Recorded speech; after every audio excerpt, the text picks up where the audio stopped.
Olá pessoal, eu sou Sérgio Aragão da Contact Consultoria e este é um canal totalmente dedicado à consultoria empresarial.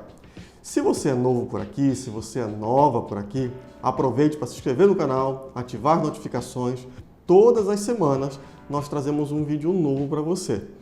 Hoje eu trago um vídeo com o seguinte tema: reestruturação patrimonial e planejamento tributário sucessório. É um tema muito vasto que eu vou dar uma introdução neste vídeo e provavelmente eu farei outros vídeos aprofundando a discussão para você. Se interessa pelo tema, fica ligado que nós voltamos logo depois da vinheta.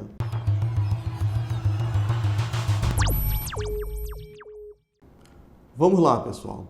Você sabe o que é hold patrimonial?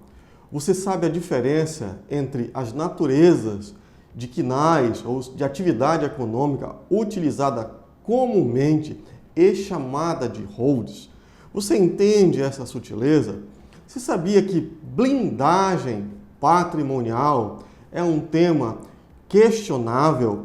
Você sabe a diferença entre hold patrimonial, ou seja, administradora de bens próprios, para hold societária, controladora? Você sabia que são instrumentos de natureza de operação econômica utilizadas para configurar uma determinada empresa com um fim específico e de forma diferente? Ou seja, a administração de bens próprios, você tem uma metodologia, uma empresa que controla outras empresas, ou seja, uma hold controladora, tem uma outra conotação tanto de planejamento administrativo como de conceito jurídico da natureza de atividade social. Você sabia que tem uma outra empresa que ela não é controladora, um outro KNAI, que ela é hold participações. Ela participa de outras empresas, mas ela não controla. Existe uma outra conotação.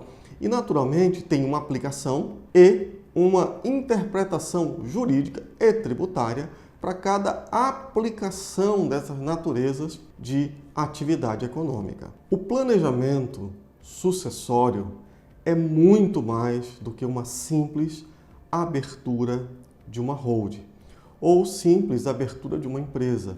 Envolve muitos outros instrumentos e preocupações que transcendem a construção de um contrato social e o registro desta empresa na junta do seu estado. É complexo e tem outros objetivos. Quando a gente fala de planejamento sucessório, nós temos que considerar muitos outros aspectos. Por exemplo, natureza jurídica das pessoas que compõem a hold, se essas pessoas são casadas, quais seus regimes de casamento, que situação jurídica ao longo do tempo, a situação civil de cada uma delas ao longo do tempo, se elas tiveram filhos, se elas não tiveram filhos, em que momento jurídico cada patrimônio foi adquirido, quais são as expectativas de administração deste patrimônio a nível sucessório, respeitando os limites e as permissões da legislação, paralelo com o planejamento jurídico, paralelo com a composição da empresa de forma correta, com os instrumentos acessórios muito bem estruturados, respeitando cada etapa da construção de um planejamento sucessório seguro. Você provavelmente está tendo aquela impressão de blindagem patrimonial equivocada. Comumente se associa a hold com a administradora de bens próprios. Na verdade, são dois instrumentos diferentes, são dois KNAIs diferentes. Holding é utilizada exclusivamente para uma natureza específica de atividade econômica, que é a controladora de outras empresas, ok? Isso tem que ficar muito claro para você. Uma vez que você abre uma empresa para administrar participação majoritária em outras empresas, ela tem um risco de negócio, uma conotação jurídica, uma interpretação contábil, uma finalidade dentro do seu planejamento.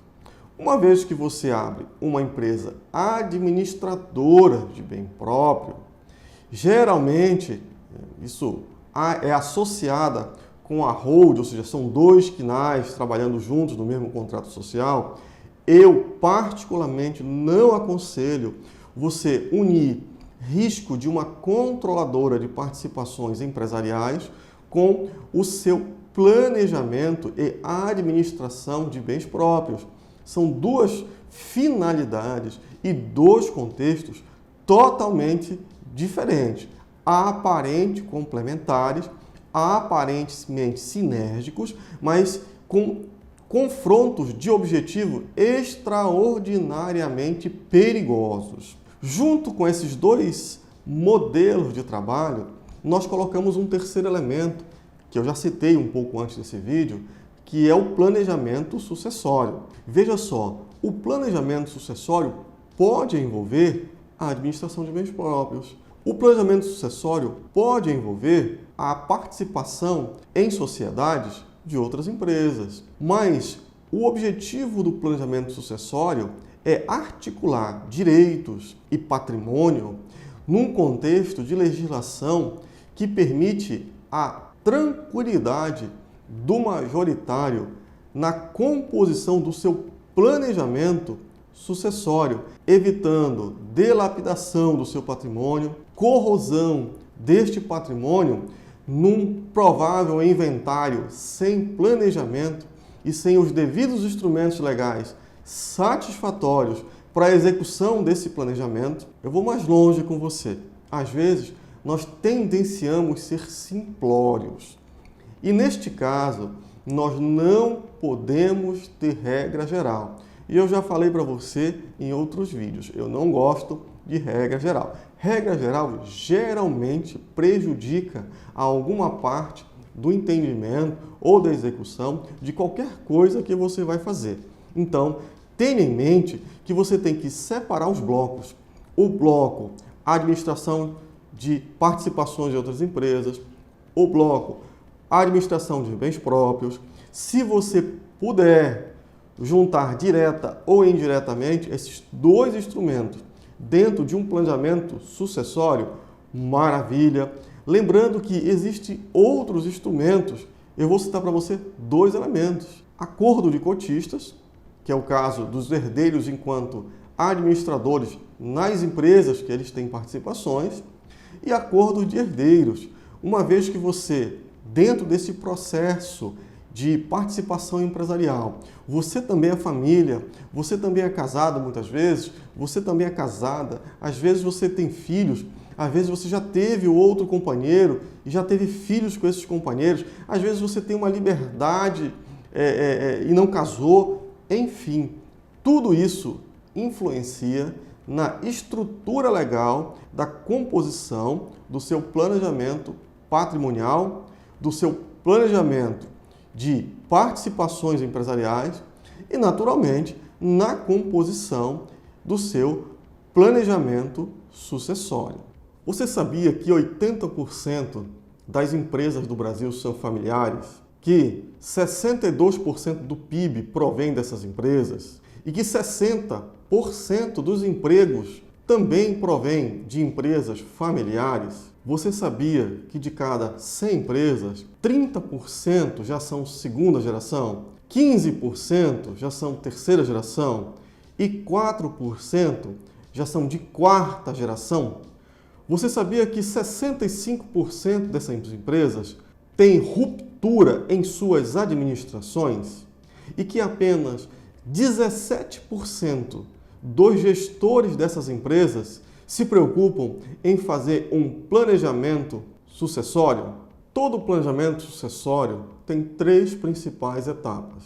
Primeiro, levantamento e inventário de todo o patrimônio e de todas a sociedade, ou seja, de todo o contexto de investimento considerado nesse planejamento sucessória.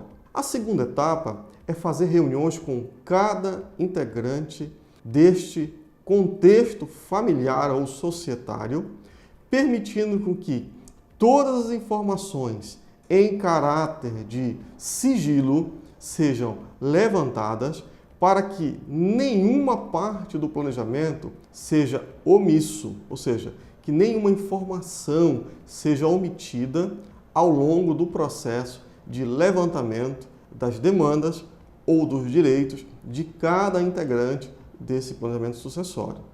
Depois que você já inventariou o patrimônio, que você já fez as reuniões individuais, depois, e por fim, naturalmente, de uma forma bem simplória e resumida, você irá iniciar o processo de adequação da reestruturação desses bens e desses direitos.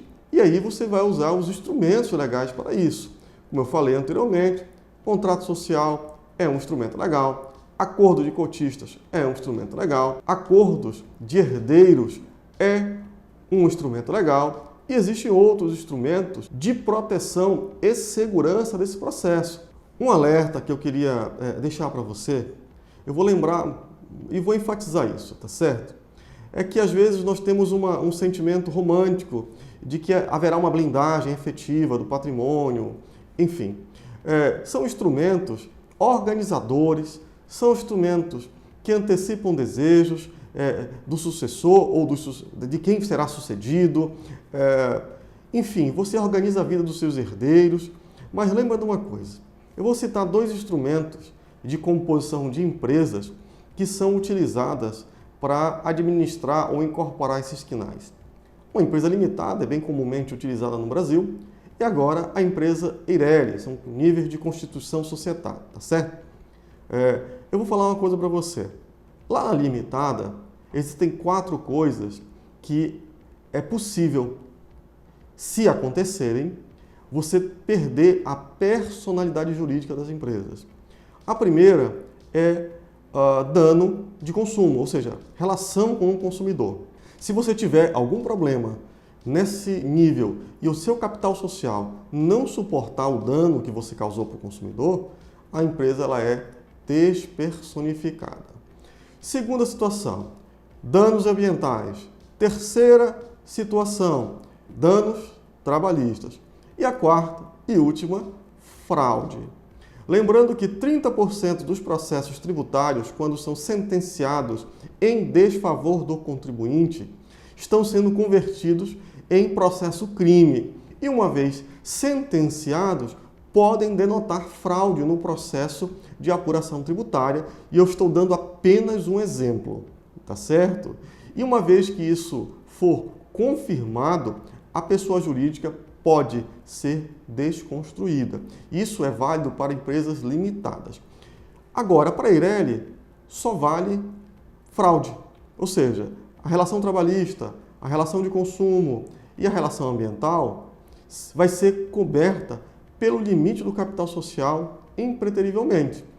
Só que, se algum desses processos culminarem numa decisão de fraude ou for convertida por um criminal nessa natureza, nessa percepção, a Eireli também é despersonificada e o patrimônio dos sócios responde integralmente. Então, tudo que você for fazer a nível de reestruturação patrimonial e planejamento sucessório, você tem que fazer de uma forma linear, com coerência com todos os elementos jurídicos que te dão ou te darão a devida proteção neste contexto. Você tem que analisar 360 graus a estrutura do patrimônio, a legalidade jurídica desse patrimônio, a fonte de obtenção desse patrimônio. Hoje a Receita Federal está avaliando o teu contexto de evolução financeira, se lastreia ou não esse patrimônio, a origem da distribuição de lucro, se foi de uma empresa que está sendo ou não submetida a uma auditoria, se esse patrimônio está vinculado ou não a uma PJ, e se essa PJ tem ou não alguma dívida tributária ou administrativa ou na procuradoria, se você tem todas as certidões desses imóveis, se você tem todas as certidões que te dão tranquilidade para poder desmembrar um patrimônio de uma empresa, se você, enquanto pessoa física, está ok com o seu imposto de renda, tem coerência patrimonial, se a sua relação civil com parentes, com família, com sócios, está devidamente documentada em tempo hábil e da forma correta.